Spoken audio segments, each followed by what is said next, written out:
नमस्कार दोस्तों, एक बार फिर से आप सभी का स्वागत है। आज 26 मई मंगलवार की तमाम बड़ी खबरें, ब्रेकिंग न्यूज, ताजा अपडेट्स के साथ ही सोने और चांदी के भाव पर। तो दोस्तों बने रहिएगा वीडियो में, अंत तक जानेंगे एक एक कर देश और दुनिया की तमाम बड़ी खबरें, जिसमें टाटा ग्रुप के हाई लेवल कर्मचारियों के लिए बड़ा झटका। साथ ही जानेंगे लॉकडाउन का असर, अप्रैल में लगभग 100% गिरा सोने का इम्पोर्ट। साथ ही जानेंगे सीएम योगी को राज ठाकरे की 2 टूक इस मसले को लेकर। और भारत में और गंभीर हुआ कोरोना, अब युवाओं को बना रहा है निशाना। अगले अपडेट में देश के 200 शहरों में शुरू हुई जियो मार्ट की सर्विस, भारी डिस्काउंट पर मिल रहा है सामान। और ईद के दिन ट्रंप ने इमरान खान को दिया बड़ा तोहफा। अगले अपडेट में गाजियाबाद दिल्ली बॉर्डर एक बार फिर से किया गया सील, सिर्फ इन लोगों को होगी आने जाने की इजाजत। और उत्तर भारत में पारा 45 डिग्री के पार, अगले 3 दिनों तक रेड अलर्ट। खबरों के विस्तार के क्रम में बात करें सोने और चांदी के भाव के बारे में, तो आज देश में सोना मात्र 10 रुपए के उछाल के साथ 47,280 रुपए प्रति 10 ग्राम, जबकि चांदी 10 रुपए के उछाल के साथ 48,370 रुपए प्रति किलोग्राम पर रही। देश के बड़े शहरों में मुंबई 24 कैरेट गोल्ड पेज की कीमत आज 47,280 रुपए, हैदराबाद 24 कैरेट गोल्ड पेज की कीमत 49,010 रुपए, चेन्नई 24 कैरेट गोल्ड पेज की कीमत 49,020 रुपए, कोलकाता 24 कैरेट गोल्ड पेज की कीमत 48,120 रुपए और दिल्ली 24 कैरेट गोल्ड पेज की कीमत आज 47,930 रुपए प्रति 10 ग्राम पर रही। अगली बड़ी खबर में टाटा समूह अपने इतिहास में पहली बार टाटा सन्स के चेयरमैन तथा सहायक कंपनियों के तमाम सीईओ के वेतन में लगभग 20% की कटौती कर रही है। लॉकडाउन से हुए नुकसान की भरपाई के लिए कंपनी ने यह कदम उठाया है। ग्रुप की सबसे अहम और सबसे ज्यादा मुनाफा देने वाली कंपनी टाटा कंसल्टेंसी सर्विसेज यानी टीसीएस ने सबसे पहले अपने सीईओ राजेश गोपीनाथ की सैलरी में कटौती का ऐलान किया। जी हाँ दोस्तों, अगली बड़ी खबर में भारत में सोने का आयात अप्रैल में लगातार 5वें महीने गिरा। वैश्विक लॉकडाउन की वजह से यह 100% गिरकर 28.3 लाख डॉलर का रहा। वाणिज्य मंत्रालय के आंकड़ों के अनुसार अप्रैल 2019 में यह 39.7 अरब डॉलर था।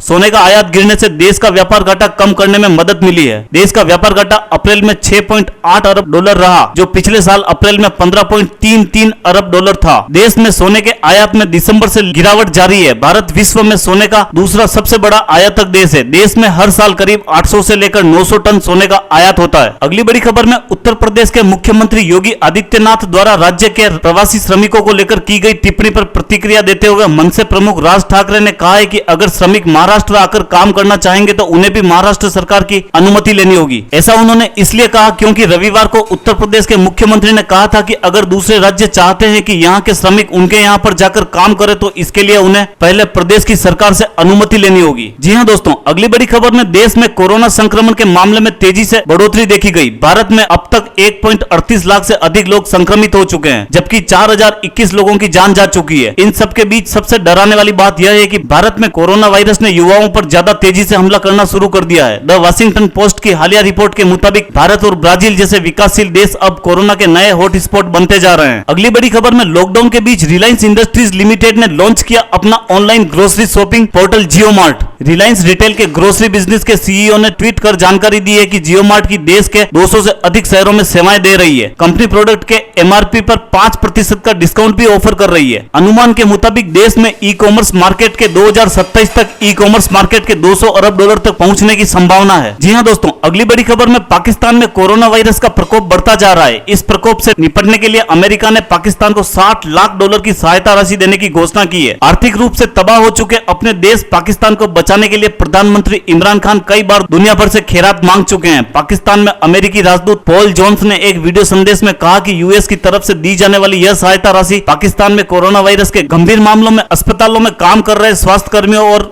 प्रशिक्षण देने के लिए काम आएगी। अगली बड़ी खबर में दिल्ली गाजियाबाद बॉर्डर एक बार फिर से सील कर दिया गया है। कोरोना संक्रमित मरीजों की बढ़ती संख्या को देखते हुए गाजियाबाद के डीएम ने यह आदेश जारी किया है। दिल्ली से गाजियाबाद और गाजियाबाद से दिल्ली आने जाने वाले लोगों को एक बार फिर से पास का ही सहारा लेना होगा। गाजियाबाद जिला प्रशासन ने कहा है कि जिन लोगों के पास पास होगा उन्हें ही गाजियाबाद सीमा में आने की इजाजत होगी। जरूरी सेवाओं से जुड़े लोगों को भी इसमें छूट मिलेगी। जी हाँ दोस्तों, अगली बड़ी खबर में जानेंगे कि दिल्ली एनसीआर के साथ साथ पूरे उत्तर भारत में गर्मी का कहर देखने को मिला है। अधिकतम तापमान 45 डिग्री से ऊपर पहुंच गया है। अगले 3 दिन तक के लिए रेड अलर्ट जारी किया गया है। मौसम विभाग के मुताबिक 29 मई को बारिश के साथ राहत मिल सकती है। 7 दिनों के मौसम पूर्वानुमान में दिल्ली में 25 मई, 26 मई और 27 मई को हीट वेव को दिखाया गया है। 28 मई को हल्के बादल छाए रहेंगे। 29 मई और 30 मई को धूल भरी आंधी आएगी और 31 मई को बारिश हो सकती है। 26 मई और 27 मई यानी आज और कल अधिकतम तापमान 46 डिग्री सेल्सियस रह सकता है। तो दोस्तों खबरों का सिलसिला यहीं समाप्त करते हैं। अगर आप हमारे चैनल पर पहली बार विजिट कर रहे हैं तो आप हमारे चैनल को सब्सक्राइब कर लें, साथ ही बेल का आइकन भी दबा दें जिससे हर बड़ी खबर सबसे पहले आप तक पहुंच सके। धन्यवाद दोस्तों।